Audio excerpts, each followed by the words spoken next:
Hi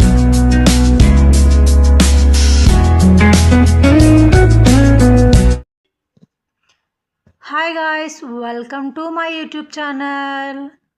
నా వీడియోని first time చూస్తున్న వాళ్ళైతే సబ్స్క్రైబ్ చేసుకోండి, పక్కనే ఉన్న గంట సింబల్ని క్లిక్ చేయండి.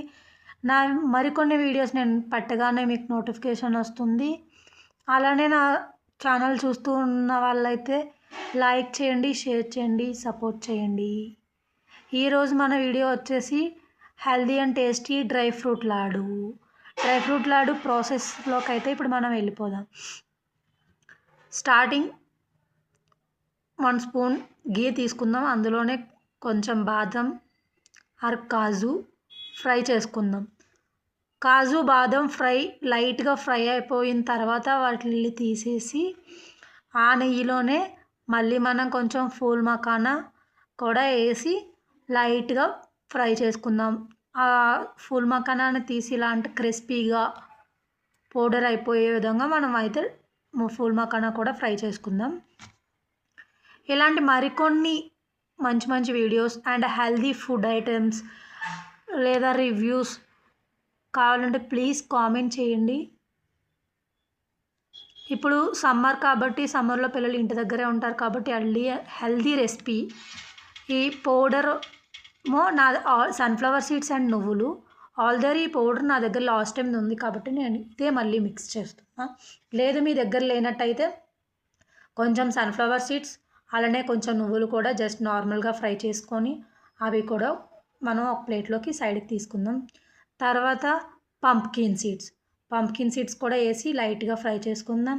ఈ ఫ్రై అయిపోయి తర్వాత తీసే ముందు కొంచెం అవిసె గింజలు కూడా వేసి మనం ఫ్రై చేసుకుందాం. అవిసె గింజలు వేసిన తర్వాత మన స్టవ్ అయినా ఆఫ్ చేయండి, లేదు అంటే లో ఫ్లేమ్లో పెట్టుకోండి. ఎందుకంటే అవి టపామని మనకి తూలుతాయి. అందులోనే అవి ఫ్రై అయిపోగానే మనం ఇందాక ఫ్రై చేసి పెట్టుకున్న ఫూల్ మఖానా కూడా ఒకసారి వేసి మొత్తం మిక్సీ చేసి అవి చల్లగా అయిపోయిన తర్వాత మనం ఏమైతే ఫ్రై చేసుకున్నా అవన్నీ చల్లగా అయిపోయిన తర్వాత మిక్సీ గిన్నె తీసుకొని సన్ఫ్లవర్ సీడ్స్, నువ్వులు మనం ఆల్రెడీ మిక్స్ చేసుకున్న పౌడర్ కొంచెం మిక్స్ చేసి అందులో ఫూల్ మఖానా,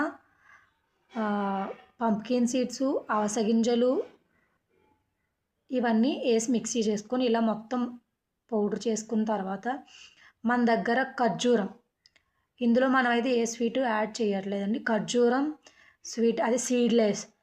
మీ దగ్గర సీడ్లెస్ లేకపోతే సీడ్స్ ఉన్న ఖర్జూరం తీసుకొని మనం అందులో సీడ్స్ రిమూవ్ చేసిన తర్వాత ఆ సీడ్స్ కూడా వేసి మనం గ్రైండ్ చేసుకోవాలి. మెత్తగా పేస్ట్లా గ్రైండ్ చేసుకున్న తర్వాత ఇలా ఒకసారి మిక్స్ చేసి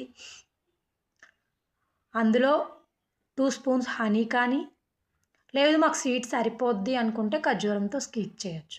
అంటే 2 స్పూన్స్ హనీ లేదా 2 స్పూన్స్ బెల్లం. నా దగ్గర అయితే బెల్లం పౌడర్ ఉంది కాబట్టి నేను బెల్లం పౌడర్ అయితే యూజ్ చేశాను. అలానే కొంచెం ఖర్జూరం కూడా యూజ్ చేశాను. తర్వాత మనం ఇందాక కట్ చేసి ఫ్రై చేసుకున్న కాజు బాదం పీసెస్ దాంట్లోకి అయితే నేను ఈ మిక్సీ పట్టిన మిక్సర్ని అయితే యాడ్ చేస్తున్నా. ఇలా మొత్తం ఆ పీసెస్ ఈ పౌడర్ మొత్తం మిక్స్ చేసుకొని బాగా కలుపుకున్న తర్వాత మనం వీటిని అయితే లాడూస్గా మనకి ఏ సైజులో కావాలంటే మీడియం సైజా, స్మాల్ సైజా అనేది మనకి ఏ సైజులో కావాలంటే అలా మనం అయితే లడ్డూలు ప్రిపేర్ చేసుకుందాం. ఇలా ప్రిపేర్ చేసుకున్న లడ్డూస్ మనం నార్మల్గా ఒక గాలి తగిలిన ఒక కంటైనర్లోకి పెట్టి మనం క్లోజ్ చేసుకున్నామంటే మనకు చాలా రోజులు స్టోర్ ఉంటుంది. ఇప్పుడు సమ్మర్లో పిల్లల హాలిడేస్ ఇంటి దగ్గరే ఉంటారు. చాక్లెట్స్ అని అవన్నీ ఇవన్నీ అన్నీ అడుగుతారు కాబట్టి ఆ టైంలో మనం ఇస్తే హెల్దీ అండ్ స్నాక్స్ మనకు 2 అయిపోతుంది. నా వీడియోని ఇంతవరకు మీరు చూసినట్టయితే thank you so much. Me support అయితే నాకు చాలా అవసరం. ప్లీజ్ సపోర్ట్ చేయండి. ఇప్పటి వరకు నా ఛానల్ని కొత్తగా చూస్తున్న వాళ్ళైతే సబ్స్క్రైబ్ చేసుకోండి. అలానే పక్కనే ఉన్న గంట సింబల్ని క్లిక్ చేయండి. లేదు చూస్తూ ఉన్న వాళ్ళైతే ప్లీజ్ లైక్ చేయండి. మీరు లైక్ చేస్తున్న కొద్దీ నా వీడియోస్ అయితే చాలామంది చూడడానికి అవకాశం ఉంటుంది. ప్లీజ్ సపోర్ట్ చేసి సబ్స్క్రైబ్ మై యూట్యూబ్ ఛానల్. నా రెసిపీ మీకు నచ్చినట్టయితే ప్లీజ్ ఒక కామెంట్ కూడా చేయండి.